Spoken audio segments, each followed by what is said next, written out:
राज्य मंत्रिमंडळाचा विस्तार झाला, खातेवाटप देखील झालं. आता पालकमंत्री कोण होतंय याकडे सगळ्यांचं लक्ष लागलेलं आहे. एकूण 36 जिल्हे आहेत महाराष्ट्रात. त्या 36 जिल्ह्यांना पालकमंत्री आता या येत्या 2-3 दिवसामध्ये जाहीर होतील. ती कोण असतील, त्याच्या मागचं गणित काय असेल, या संदर्भात आपण आज चर्चा करणार आहोत. त्यामुळे कुठेही जाऊ नका. ऑफिशियल अजय निकते हे यूट्यूब चॅनल शेअर करा, सबस्क्राईब करा, लाईक करा, बेल आयकॉन नक्की दाबा, म्हणजे नवनवीन व्हिडिओची नोटिफिकेशन्स तुम्हाला मिळतील. हा व्हिडिओ देखील शेवटपर्यंत पहा. नमस्कार मित्रांनो, ऑफिशियल अजय निकतेमध्ये आपणा सर्वांचं स्वागत आहे.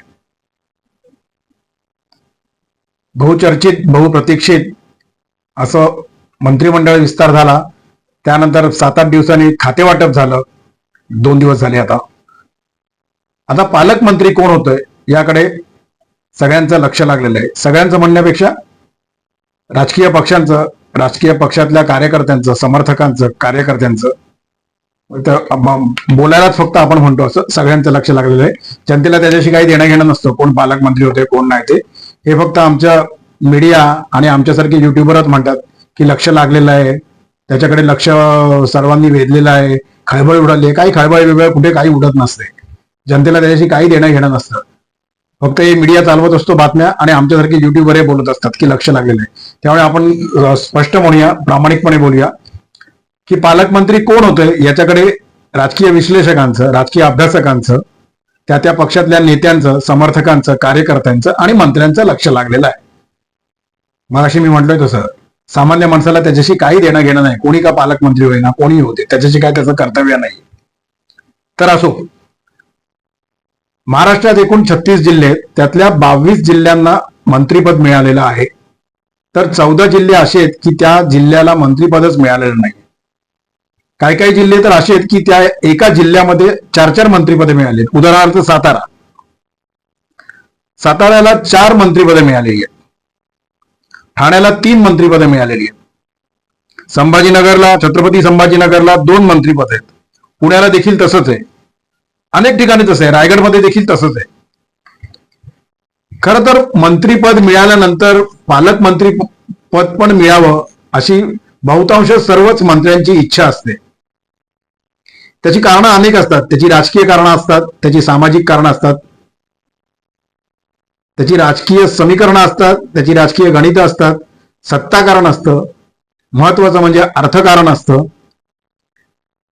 अर्थकारण काय असतं हे राजकीय विश्लेषकांना, अभ्यासकांना आणि तुमच्यासारखे जे सुजाण प्रेक्षक आहेत, जे राजकारणाकडे, मग ते देशाचं असो, राज्याचा असो, जिल्ह्याचा असो किंवा गाव पातळीवरचा असो, त्याच्याकडे सजगपणे लक्ष देऊन असतात. त्यांना माहिती असतं की अर्थकारण हे नक्की काय असतं.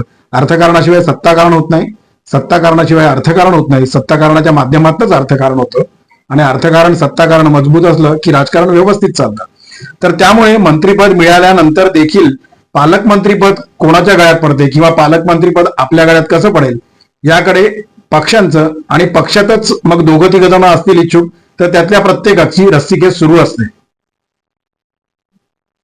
तुम्ही बघितलं असेल गेल्या 2-3 टर्म, म्हणजे आधीच्या टर्म बद्दल आपण बोलूया नको कारण त्या आता फार जुन्या झाल्या त्या गोष्टी. म्हणून तर पुण्याच्या पालकमंत्री पदावरनं चंद्रकांतदादा पाटील आणि अजितदादा यांच्यामध्ये जोरदार रस्सीखेच झाली होती.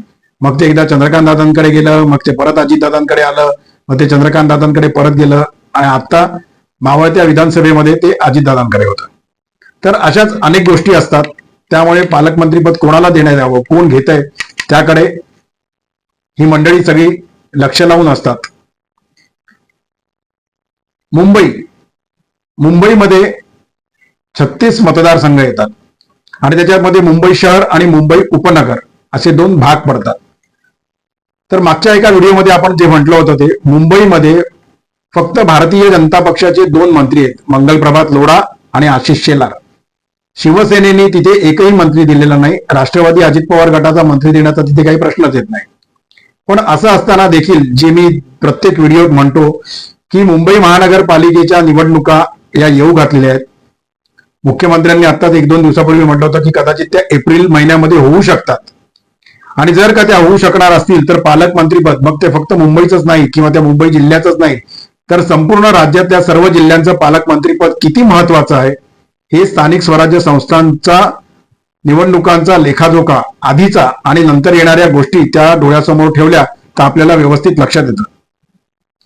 एक लक्षात घ्या मित्रांनो, मुंबई उपनगर आणि मुंबई शहर इथे जे विधानसभा मतदारसंघ येतात किंवा हे जे मुंबई जिल्हा आणि मुंबई उपनगर जिल्हा येतो ते असं म्हटलं जात आहे की त्यातलं एक पालकमंत्रीपद भाजपने स्वतःकडे ठेवावं आणि एक शिवसेनेकडे द्यावं. याच्यासाठी शिवसेना शिंदे गट अत्यंत आग्रही आहे.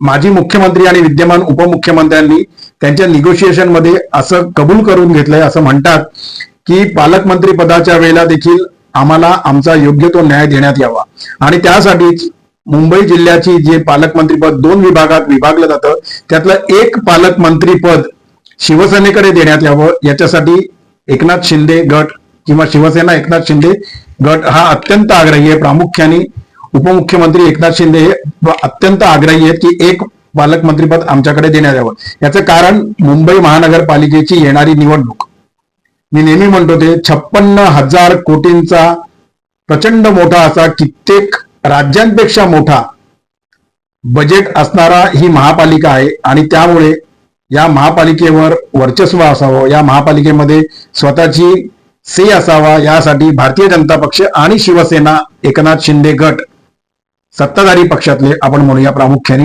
त्या दोघांचंही अत्यंत बारकाईने लक्ष आहे आणि त्यामुळे मुंबई शहर जिल्हा किंवा मुंबई उपनगर जिल्हा यातलं एक पालकमंत्रीपद हे एकनाथ शिंदे गटाने मागितलेलं आहे असं म्हटलं जात आहे. काय होईल ते आपल्याला 1-2 दिवसात कळेल. मुंबई शहर जिल्हा आहे त्याचं पालकमंत्रीपद हे भाजप स्वतःकडे ठेवेल. कदाचित ते मागच्या वेळेप्रमाणे मंगलप्रभात लोढत असतील. आणि दुसरं पालकमंत्रीपद जे मुंबई उपशहर जिल्हा आहे ते पालकमंत्रीपद एकनाथ शिंदे यांच्या शिवसेनेकडे जाईल आणि एकनाथ शिंदे यांचे अत्यंत महत्वाचा मोहरा ज्याला म्हटलं जातं, अत्यंत निष्ठावान ज्याला म्हटलं जातं, ज्यांच्यावरती एकनाथ शिंदे यांचा प्रचंड विश्वास आहे असं म्हटलं जातं, त्या परिवहन मंत्रीपदी आत्ताच निवड झालेले प्रताप सरनाईक यांच्याकडे ह्या मुंबई उपनगर जिल्ह्याचं पालकमंत्रीपद जाईल असं म्हटलं जात आहे. आणि याच्या मागचं एक मोठं महत्वाचं कारण मुंबई महानगरपालिकेची येणारी निवडणूक हे आहे. त्याच जोडीला आपण आणखीन खाली सरकलो तर ठाणे जिल्ह्याचं पालकमंत्रीपद हे एकनाथ शिंदे यांनी स्वतःकडे मागून घेतलेलं आहे. खरं किती खोटं किती हे आपल्याला येणाऱ्या 2 दिवसात कळेल. याचं कारण एकनाथ शिंदे यांच्या जोडीनेच भारतीय जनता पक्षाचे ज्येष्ठ नेते ज्येष्ठ मंत्री गणेश नाईक हे देखील ठाणे जिल्ह्यातनं निवडून आलेले आहेत. त्यामुळे ती निगोशिएशन्स कशी होतात हे बघणं अत्यंत रंजक ठरणार आहे. मुंबईतल्या 2 पालकमंत्री पदापैकी एक पालकमंत्रीपद शिवसेनेकडे दिल्यानंतर ठाणे जिल्ह्यातलं पालकमंत्रीपद देखील शिवसेना एकनाथ शिंदे गट प्रामुख्याने स्वतः एकनाथ शिंदे मागतायत असं म्हटलं जात आहे. किंवा ते शिवसेनेकडे येईल का नाही येईल हे आपल्याला कळणार आहे. त्यानंतर रायगड जिल्ह्यामध्ये आदिती तटकरे ज्या माजी पालकमंत्री होत्या त्या आता मंत्री आहेत, पण भरत गोगावले यांनी देखील पालकमंत्रीपद मागितलेलं आहे. ते पालकमंत्रीपद कोणाकडे जातं